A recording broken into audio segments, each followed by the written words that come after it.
What's going on, combat sports fans? We've got a fun middleweight fight for UFC 207. We'll be getting to the prediction here in a matter of seconds, and then we'll get on to the preview for the fight with Antonio Carlos Jr. versus Marvin Vettori.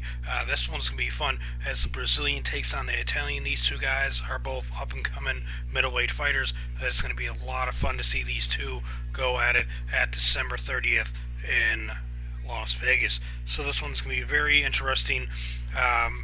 With Junior and Vitoli, both of these guys are really nasty with their submission games.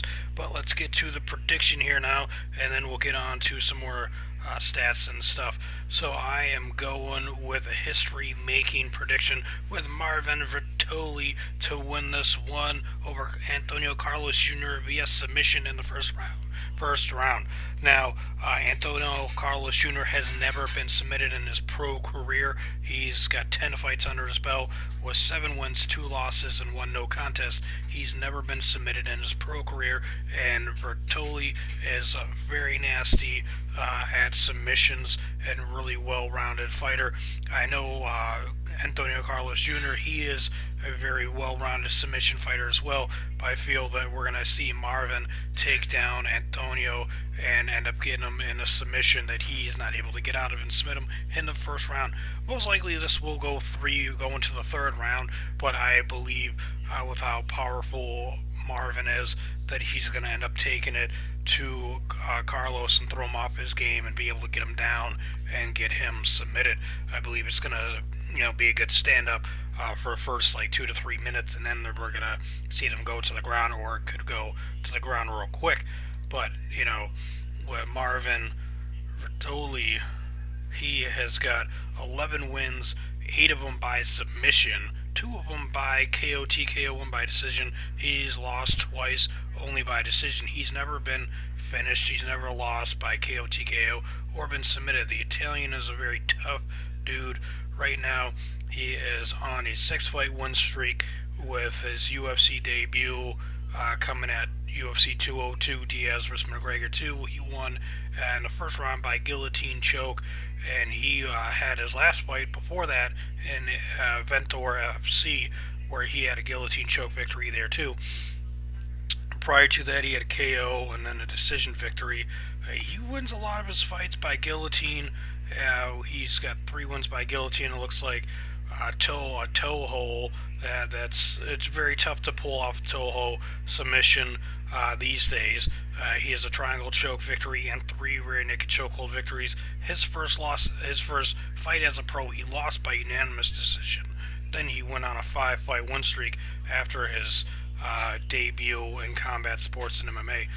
He has 3 fights here. It shows with him being an amateur, where he won his first amateur fight via armbar. Then he lost his next 2 by unanimous decision. Then he turned pro, and and the rest is history there. So he's on a nice winning streak right now. Will shoe-face Antonio Carlos Jr. be able to give him his first loss in the UFC? Or will he keep on riding high as he has been for 6 fights? I believe he will. With Antonio Carlos Jr., he is on a 1-fight win streak right now. With his last fight at UFC Fight Night 94, he won with the rear naked chokehold. Prior to that, he lost to Daniel Kelly by TKO at UFC Fight Night 85 in the 3rd round. We had that no contest with that eye poke with Kevin Casey. I remember that at UFC Fight Night 80. He's been in the UFC for a little while now, since 2014. The Ultimate Fighter Brazil 3 in the finale, he fought Victor Maranhão, and he won that by unanimous decision. Then he lost to Patrick Cummings. So he's been a back-and-forth fighter since coming to the UFC. Before that, though, he had his pro career started with 3 submissions with 2 arm triangle chokes and an armbar.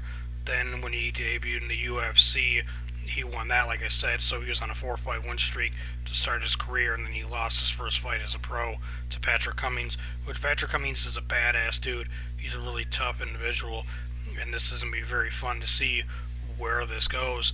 As Carlos, he Antonio Carlos Jr. He's got 5 wins via submission, 1 by decision. He's never KO'd or TKO'd anyone. He's lost once by KO, TKO, like I said, and that 1 decision loss. Now, he's really good at submission, so he could possibly submit Marvin, but I feel that Marvin's submission game is higher level. He's a higher level submission artist than Antonio Carlos Jr. But you can let me know down in the comment section what you think about that. Do you think I'm right on that, or do you think I'm wrong? And let me know down in the comment section if you agree with me on my prediction with Marvin winning the fight over Antonio Carlos Jr.